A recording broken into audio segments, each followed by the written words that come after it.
यही तो भारत की सहिष्णुता की पहचान है, यही तो भारत की धर्मनिरपेक्षता की सुगंध है कि जिनके लिए आपने ये कमरा आवंटन किया वो कह रहा है कि पुनर्विचार करें, और एक व्यक्ति जो कमरा दिया वो कह रहा है कि हमने कमरा नहीं दिया। यही है भारत की पहचान। उल्टे कहते हैं आप।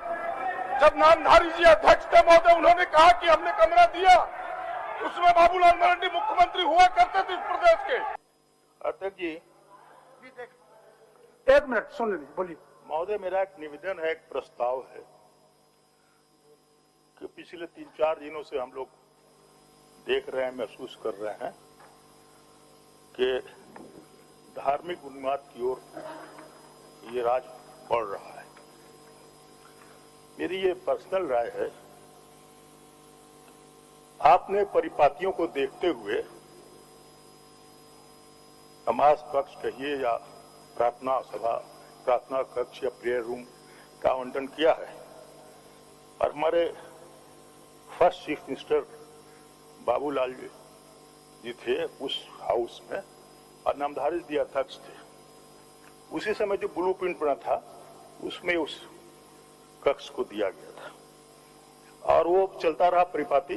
सरकारें बदलती रही, मुख्यमंत्री बदले, स्पीकर बदले, और उसी परिपाटी के आधार पर आपको जो हमारे एम्प्लॉयज हैं, स्टाफ लोग हैं, उन लोगों ने आपको आवेदन दिया, रिक्वेस्ट किया कि एक निवास पढ़ने की बोलना दीजिए, अपनी बात कर लें। उन लोगों ने आवेदन दिया और उस पर विचार करते हुए आपने उस ट्रेडिशन को आपने मेंटेन किया। लेकिन फिर ये बात का बतंगड़ हो रहा है, अच्छी बात नहीं है। मैं चाहूंगा कि सुन लीजिए वो क्या चाह रहे हैं, सुन लीजिए। निवेदन तो सुनिए भैया, निवेदन सुन लीजिए। मेरा ये अनुरोध है सर, इस पर एक कमेटी आप बना दीजिए और उससे हफ्ते 10 दिन में रिपोर्ट लेके और 1 सप्ताह के अंदर पुनर्विचार इस पर कीजिए, और जो कमेटी राय दे फिर उसी हिसाब से उसको रीनोटिफिकेशन आप कर दीजिए। ये मेरी पर्सनल राय है। आप कुछ बोल रहे हैं? अध्यक्ष महोदय, बाबूलाल जी खड़े हैं। हमारा नाम इन्होंने लिया, अध्यक्ष महोदय। अभी माननीय सदस्य हमारा नाम चूंकि उन्होंने लिया, मैं इनको जानकारी देता हूँ, शायद आपको पूरी जानकारी नहीं है, क्योंकि उस समय जिस वक्त हम इस प्रदेश के मुख्यमंत्री हुआ करते थे, उस समय कोई इस प्रकार से कक्ष का कहीं कोई आवंटन नहीं हुआ है। मुझे लगता है अध्यक्ष जी पूरी तरह से इस बात से अवगत हो। ठीक। और एक बात और एक लाइन सुन लीजिए, क्योंकि भारत का संविधान उसकी इजाजत नहीं देती है। हम सेकुलर स्टेट है, कोई मजहबी स्टेट नहीं है।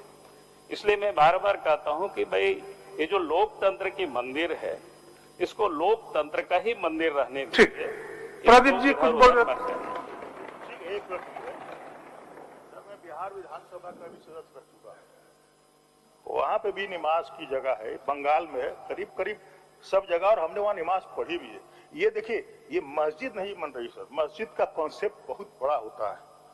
मस्जिद में पेशिमाम होना चाहिए, मौजिन होना चाहिए, और 5 वक्त अजान होती है मस्जिद में, और नमाज पढ़ने वाले होने चाहिए। ये एक साफ सुथरा कमरा, एक प्रेयर रूम, एक प्रार्थना सभा कहिए या नमाज अदा करने का एक साफ सुथरा आपने व्यवस्था किया है, यही मैं समझता हूँ। प्रदीप जी क्या बोल रहे थे? अध्यक्ष महोदय, अभी सरफराज जी की बातों को आपने सुना, हम सबों ने भी सुना है, और इन्होंने इतना ही आग्रह किया है कि इस पर बैठिए ना, बोलने दीजिए। आपको भी, आपको कब बोलने नहीं दिया है?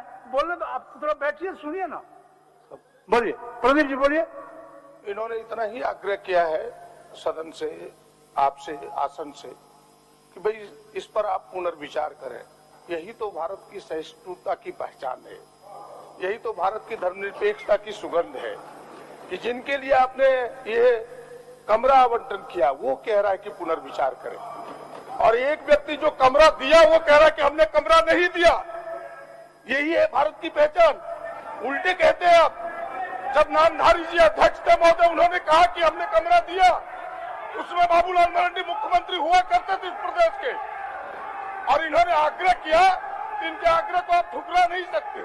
ये तो स्वयं कह रहे हैं कि आप उस पर पुनर्विचार कीजिए।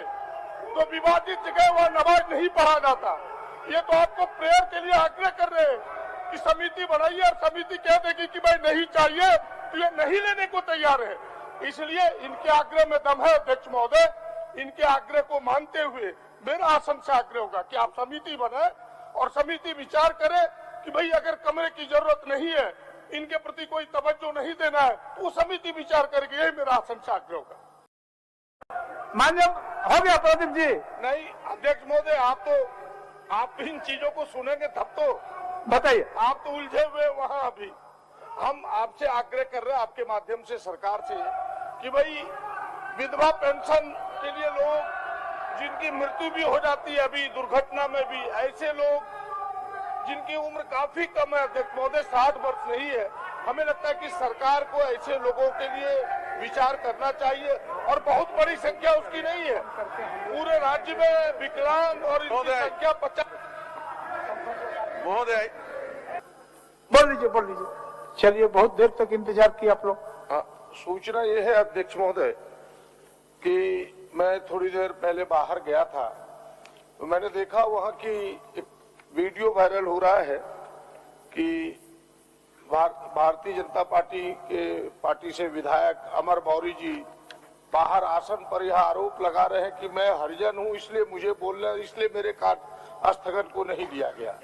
ये तो उल्टे चोर कोतवाल को डांटे जैसी हो गई अध्यक्ष महोदय। मैं तो हृदय से बधाई देता हूं आपके सहनशीलता को, आपकी सज्जनता का, जिसका फायदा प्रतिपक्ष ने उठाया कि पहली बार लोग टेबल पर चढ़ के नाचे, सरकारी कागजों को फाड़ दिया और कोई कार्रवाई तक नहीं हुई। अध्यक्ष महोदय, ये थोड़ा सा धैर्य बोलने दो।